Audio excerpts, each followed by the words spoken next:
दोस्तों नमस्कार। आज फिर आप सभी लोगों का स्वागत है मेरे YouTube चैनल विजय की बातें में। दोस्तों पिछली वीडियो में मैंने बताया था नानूगिरी के सिद्धांत के बारे में, जो कि किताब है जीत या हार रहो तैयार से निकल के आई है। डॉक्टर उज्ज्वल पाटनी ने इस किताब को लिखा है। तो मैं नानूगिरी के दूसरे सिद्धांत के बारे में आपको इस एक स्टोरी के जरिए बताता हूँ। नानूगिरी का दूसरा सिद्धांत है, उसूल है गूंगे रहो। गूंगे रहो, जहाँ जरूरत नहीं है वहाँ मत बोलो, जहाँ विवाद की स्थिति है वहाँ मत बोलो। तो ये कहानी सुनते हैं। हमारे मुल्क से 3 इंजीनियर दूसरे मुल्क में जाते हैं काम करने के लिए, और वहाँ पे किसी त्रुटिवश वहाँ की सरकार होती है, वहाँ के राजा जो होते हैं, वो इन्हें मौत की सज़ा सुना देते हैं। ये लोग काफ़ी रिक्वेस्ट करते हैं, बाल बच्चों की दुहाई देते हैं, लेकिन इन्हें राजा नहीं छोड़ता। राजा बोलता है कि मैंने तो सज़ा सुना दी, अब आप लोग भगवान के भरोसे हैं, अगर ऊपर वाले की मर्जी होगी तो आप लोग बच सकते हैं। और बहुत से ऐसे देश हैं जहाँ धार्मिक लोग बहुत ज़्यादा हैं और धर्म पे बहुत विश्वास करते हैं, तो वहाँ पे मशीन से सर काट कर मारने की सज़ा थी। तो इन तीनों लोगों को लेके जाया जाता है जल्लाद के पास, जहाँ पे कि वो मशीन रहती है, वहाँ पे लेटाया जाता है और गला काटने का सिद्धांत होता है।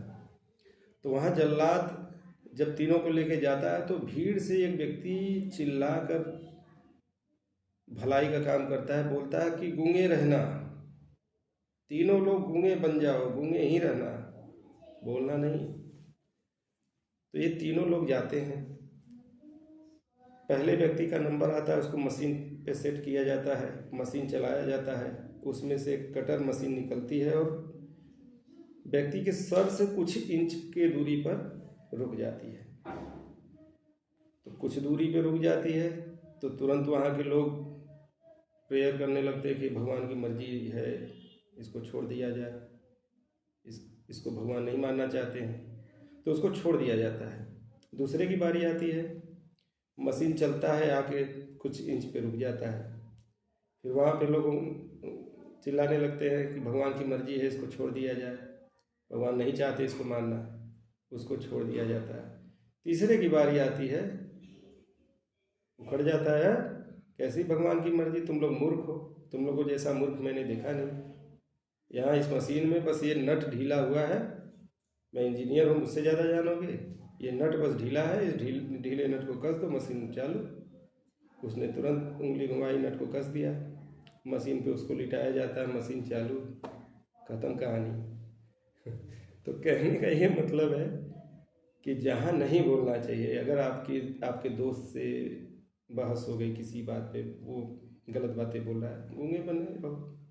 पत्नी से, बच्चों से गूंगे बने रहो, माता पिता से, भाई से गूंगे बने रहो, समाज में किसी से गूंगे बने रहो। आप थोड़े देर गूंगे बन जाओगे, वो व्यक्ति अनाप शनाप बोल कर चला जाएगा, और जब उसका गुस्सा ठंडा होगा तो उसके दिमाग में रियलाइज होगा तुरंत कि मैंने यार गलत बोल दिया। वहाँ आपकी महानता सिद्ध होगी, आपको ऊंचे दर्जे मिलेंगे। और इसी में एक छोटी सी और कहानी है। एक मित्र होता है हमारा, तो उसको मैंने ये सिद्धांत सिखाया था। उसकी पत्नी थोड़ी झगड़ालू होती है। तो होता क्या है कि पत्नी बोलती है कि शाम को आते समय सब्जी लेते आना, और बिना सब्जी ले पहुंच गया। अब पत्नी चिल्लाना शुरू की, झगड़ा करना शुरू की, गुस्से में अनाप शनाप बोलना शुरू की।